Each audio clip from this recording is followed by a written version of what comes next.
நவீன உடற்கூறியல் நமக்குச் சொல்கிறது. மேலும் அறிவியல் ஆராய்ச்சியும் கூறுகிறது. புருவங்களுக்கு இடையில் மறைந்திருக்கும் மர்மமான சுரப்பி உடலின் மிகவும் குறிப்பிடத்தக்க மையம். அறிவியல் அதை பிணியல் சுரப்பி என்று அழைக்கிறது. திபெத்திய பாரம்பரியத்தில் இது மூன்றாவது கண் மற்றும் தந்திரத்திற்கு இது சிவனின் மூன்றாவது கண், உள் உலகத்தை வெளிப்படுத்தும் கண். அனைவருக்கும் 2 கண்கள் கொடுக்கப்பட்டுள்ளன, ஆனால் அவற்றுக்கிடையே மூன்றாவது கண்ணும் மறைந்துள்ளது. ஒரே வித்தியாசம் என்னவென்றால் அது செயலில் இல்லை. அது எப்போதும் இருக்கும். அது எந்த நேரத்திலும் செயலில் முடியும். உண்மையில் அது தூங்கிக் கொண்டே இருக்கும். அதை எழுப்ப, அதை திறக்க ஏதாவது செய்ய வேண்டும். அது குருடல்ல, அது வெறுமனே மூடப்பட்டிருக்கும். நான் பேசும் இந்த முறை மூன்றாவது கண்ணை திறப்பதற்கான ஒரு முறையாகும். சிறந்த கிரேக்க தத்துவஞானி பித்தாகோரஸ் ஒரு இரகசிய பள்ளியில் சேர எகிப்துக்கு வந்தபோது அவருக்கு உடனடியாக நுழைவு வழங்கப்படவில்லை. நினைவில் கொள்ளுங்கள், பித்தாகோரஸ் அந்த அரிய முனிவர்களில் ஒருவர். அவரது பெயர் பல நூற்றாண்டுகளாக எதிரொலிக்கும். ஆனால் அவர் அங்கு செல்ல தடை விதிக்கப்பட்டார். அவர் மீண்டும் மீண்டும் முயற்சி கொண்டே இருந்தார். ஒவ்வொரு முறையும் பதில் ஒரே மாதிரியாக இருந்தது. உண்ணாவிரதம் மற்றும் பிராணாயாமத்தில் சிறப்பு பயிற்சி பெறாவிட்டால் நீங்கள் அனுமதிக்கப்பட மாட்டீர்கள். ஆச்சரியப்பட்ட பித்தாகோரஸ், நான் இங்கு அறிவுக்காக வந்துள்ளேன், எந்த பயிற்சிக்காகவும் அல்ல என்று பதிலளித்தார். ஆனால் பள்ளியின் ஆசிரியர்கள், அறிவு என்பது வார்த்தைகளால் பெறப்படுவதில்லை. நீங்கள் மாறி இருக்கும்போதுதான் அறிவை பெற முடியும். உங்களுக்குள் ஒரு மாற்றம் ஏற்பட்டிருக்கும் போது, தோற்றங்களில் அல்ல, உண்மையான அனுபவத்தில் நாங்கள் ஆர்வமாக உள்ளோம். அனுபவமற்ற அறிவு, வாழாத உண்மை பயனற்றது. எனவே நீங்கள் 40 நாட்கள் உண்ணாவிரதம் இருக்க வேண்டும். இந்த உண்ணாவிரதத்தின் போது நீங்கள் ஒரு குறிப்பிட்ட வழியில் சுவாசிக்க வேண்டும். வேறு வழியில்லை. பித்தாகோரஸ் அடிபணிய வேண்டியிருந்தது. அவர் 40 நாட்கள் உண்ணாவிரதம் இருந்தார். அவர் சுவாசத்தின் ஒரு புதிய தாளத்தை ஏற்றுக்கொண்டார். அவர் ஒவ்வொரு கணமும் விழிப்புணர்வுடன் வாழ்ந்தார். 40 நாட்கள் முடிந்ததும் அவர் அனுமதிக்கப்பட்டார். அந்த நேரத்தில் பித்தாகோரஸ், இப்போது நீங்கள் பித்தாகோரஸை ஒப்புக்கொள்ளவில்லை. முன்பு வந்தது இனி இல்லை. நான் புதியவன். எனக்குள் 2வது பிறப்பு நிகழ்ந்துள்ளது. நீங்கள் சொல்வது சரி.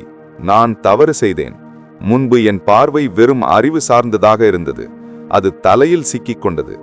இப்போது அது புத்தியிலிருந்து இறங்கி இதயத்தை அடைந்துள்ளது. இப்போது நான் வாழ்ந்ததன் மூலமும் அனுபவித்ததன் மூலமும் விஷயங்களை அறிய முடியும். இந்த பயிற்சிக்கு முன்பு நான் சிந்தித்து பகுத்தறிவு மட்டுமே செய்து வந்தேன். இப்போது நான் உணர்கிறேன், வாழ்கிறேன். உண்மை இனி எனக்கு தத்துவம் அல்ல. இப்போது அது வாழ்க்கையாகிவிட்டது. இப்போது அது மெட்டாபிசிக்ஸ் அல்ல. இப்போது அது இருப்பின் நேரடி அனுபவம். அப்படியானால் அவர்கள் மேற்கொண்ட இந்த பயிற்சி என்ன? இது தந்திரத்தின் 5வது நுட்பம். இடம் எகிப்தியம், ஆனால் முறை இந்தியம். 5வது சுவாச நுட்பம். புருவங்களுக்கு இடையில் கவனத்தை நிலைநிறுத்துங்கள். சிந்தனையை மனதிற்கு முன் கொண்டு வாருங்கள். பின்னர் வடிவு சுவாச உறுப்பு உயிர் சக்தியால் சகசிராரம் வரை நிரப்பப்பட்டும் அங்கே அது ஒளி போல கீழே கொட்டும். பித்தாகோரஸ் இதனுடன் கிரேக்கத்துக்கு திரும்பி அனைத்து மேற்கத்திய மாயவாதத்திற்கும் அடித்தளமாக மாறினார். இன்று கூட மேற்கத்திய நாடுகளில் அவர் ஆன்மீகத்தின் தந்தை என்று அழைக்கப்படுகிறார். இந்த நுட்பம் மிகவும் ஆழமானது. அதை புரிந்து கொள்ள முயற்சி செய்யுங்கள். புருவங்களுக்கு இடையில் கவனத்தை நிலைநிறுத்தி கண்களை மூடுங்கள். 2 கண்களையும் மூடிக்கொண்டு புருவங்களுக்கு இடையில் பார்வையை நிலைநிறுத்துங்கள். நீங்கள் 2 கண்களாலும் உள்ளே பார்ப்பது போல இருக்கும். உங்கள் முழு கவனத்தையும் அங்கே செலுத்துங்கள். இந்த முறை செறிவுக்கான எளிய முறைகளில் ஒன்று. உடலின் வேறு எந்த பகுதியிலும் உங்கள் கவனத்தை நிலைநிறுத்துவது அவ்வளவு எளிதல்ல. இந்த சுரப்பி, பீனியல் சுரப்பி, சிறப்பானது. இது உள்ளே கவனத்தை ஈர்க்கிறது. நீங்கள் இதில் கவனித்தால் உங்கள் 2 கண்களும் 3வது கண்ணால் ஹிப்னாட்டிஸ் செய்யப்படும். அவை அசையாமல் போகும். அவை அசையாது. உடலின் வேறு எந்த பகுதியிலும் உங்கள் கவனத்தை செலுத்துவது கடினமாக இருக்கும். ஆனால் 3வது கண் ஒரு காந்தம் போல வேலை செய்கிறது. அது கவனத்தை ஈர்க்கிறது. அது அதை சக்தியுடன் உள்ளே இழுக்கிறது. அதனால்தான் இது உலகின் அனைத்து நுட்பங்களிலும் இணைக்கப்பட்டுள்ளது. கவனத்தை பயிற்றுவிப்பதற்கான எளிதான கதவு இது. ஏனென்றால் முயற்சி செய்வது நீங்கள் மட்டுமல்ல, இந்த சுரப்பியும் உங்களுக்கு உதவுகிறது. காந்த தந்திரம் பற்றிய பண்டைய நூல்கள் கவனம் 3வது கண்ணின் உணவு என்றும், இந்த 3வது கண் வாழ்நாள் முழுவதும் பசியுடன் இருப்பதாகவும் கூறுகின்றன. நீங்கள் கவனம் செலுத்தியவுடன் அது உயிர் பெறுகிறது, அது உணவளிக்கிறது.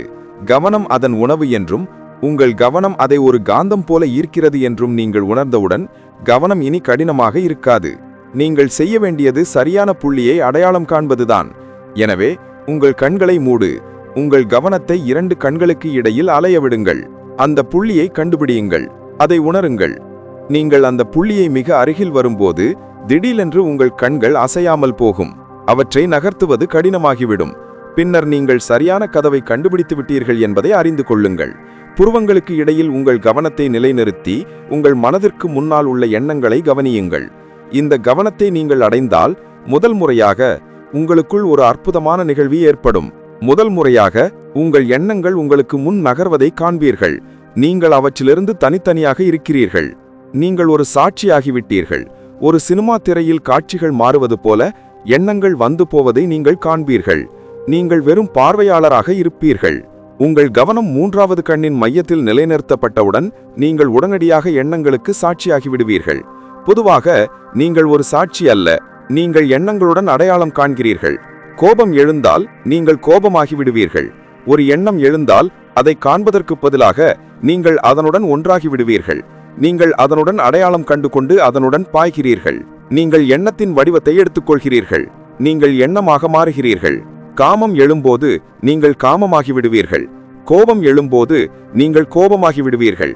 பேராசை வெளித்தள்ளும்போது நீங்கள் பேராசையாக விடுவீர்கள். எந்த எண்ணமும் உங்களுக்குள் நுழைந்து உங்களுடன் ஒன்றாகிவிடும். மேலும் உங்களுக்கு எண்ணத்திற்கும் இடையில் எந்த தூரமும் இல்லை.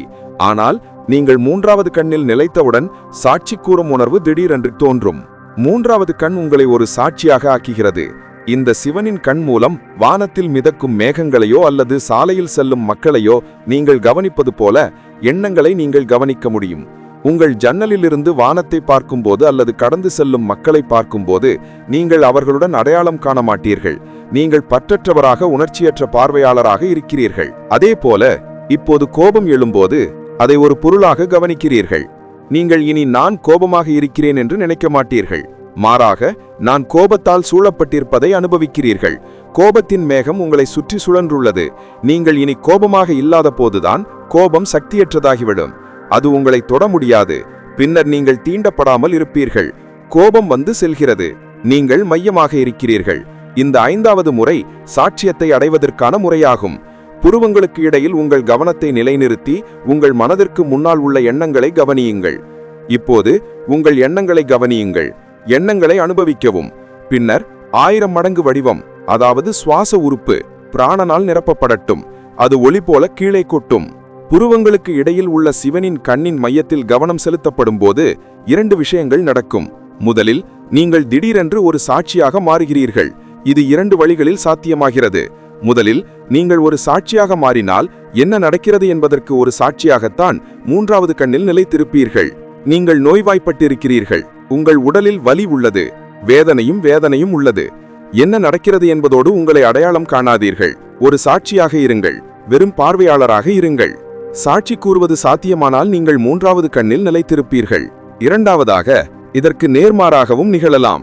நீங்கள் 3வது கண்ணில் நிலைத்திருந்தால் சாட்சி உணர்வு தானாகவே எழுகிறது. இவை இரண்டும் ஒரே விஷயத்திற்கான 2 கதவுகள். எனவே முதலில் 3வது கண்ணில் கவனம் செலுத்தப்பட்டவுடன் சாட்சி கூறும் ஆன்மா தோன்றுகிறது. இப்போது நீங்கள் உங்கள் எண்ணங்களை எதிர்கொள்ளலாம். 2வதாக நீங்கள் சுவாசத்தின் நுட்பமான மென்மையான அலைகளை அனுபவிக்க முடியும். இப்போது நீங்கள் சுவாசத்தின் வடிவத்தை மட்டுமல்ல, அதன் சாரம்சம், அதன் சாரம், அதன் உயிர் சத்தையும் உறிந்து கொள்ள முடியும். நீங்கள் உயிர் சத்தை அனுபவிக்க தொடங்கும் போது உங்கள் தலை உங்கள் முழு மண்டைக்கோளும் உயிர் சத்தினால் நிரப்பப்பட்டிருப்பதாக கற்பனை செய்யுங்கள். கற்பனை செய்து பாருங்கள். எந்த சிறப்பு முயற்சியும் தேவையில்லை. கற்பனை எவ்வாறு செயல்படுகிறது என்பதை நான் விளக்குகிறேன். நீங்கள் 3வது கண்ணின் புள்ளியில் நிலையாக இருக்கும்போது நீங்கள் கற்பனை செய்வது அனைத்தும் தானாகவே உடனடியாக நடக்கும். இப்போது உங்கள் கற்பனை பயனற்றது. நீங்கள் கற்பனை செய்கிறீர்கள், எதுவும் நடக்காது. ஆனாலும் சில நேரங்களில் சாதாரண வாழ்க்கையிலும் கூட விஷயங்கள் தெரியாமல் நடக்கும். நீங்கள் உங்கள் நண்பரை பற்றி நினைக்கிறீர்கள். திடீரென்று கதவை தட்டுவது கேட்கிறது. உங்கள் நண்பர் வந்தது தற்செயல் நிகழ்வு என்று நீங்கள் சொல்கிறீர்கள். சில நேரங்களில் உங்கள் கற்பனை ஒரு தற்செயல் நிகழ்வு போல் செயல்படுகிறது. ஆனால் இது நடக்கும் போதெல்லாம் முழு சூழலையும் நினைவில் வைத்துக்கொண்டு பகுப்பாய்வு செய்ய முயற்சிக்கவும். உங்கள் கற்பனை உண்மையாகிவிட்டது என்று நீங்கள் உணரும் போதெல்லாம் உள்ளே சென்று உங்கள் கவனம் மூன்றாவது கண்ணுக்கு அருகில் எங்காவது குவிந்துள்ளதா என்று பாருங்கள். உண்மையில் இது ஒரு தற்செயல் நிகழ்வு அல்ல. நீங்கள் மறைபொருள் அறிவியலை பற்றி அறிந்திருக்காததால் இது இப்படி தோன்றுகிறது. அறியாமலேயே உங்கள் மனம் மூன்றாவது கண்ணின் மையத்திற்கு சென்றிருக்கலாம். மூன்றாவது கண்ணில் கவனம் செலுத்தப்பட்டால் ஒரு நிகழ்வை உருவாக்க வெறும் கற்பனை மட்டுமே போதுமானது. இந்த சூத்திரம் கூறுகிறது, நீங்கள் இன்னும் புருவங்களுக்கு இடையிலிருந்து பிராணனை உணரும் போது அது வடிவத்தை நிரப்பட்டும். இப்போது பிராணன் உங்கள் முழு மூளையையும், குறிப்பாக மிக உயர்ந்த மனித மையமான சகஸ்ராரத்தையும் நிரப்புகிறது என்று கற்பனை செய்து பாருங்கள்.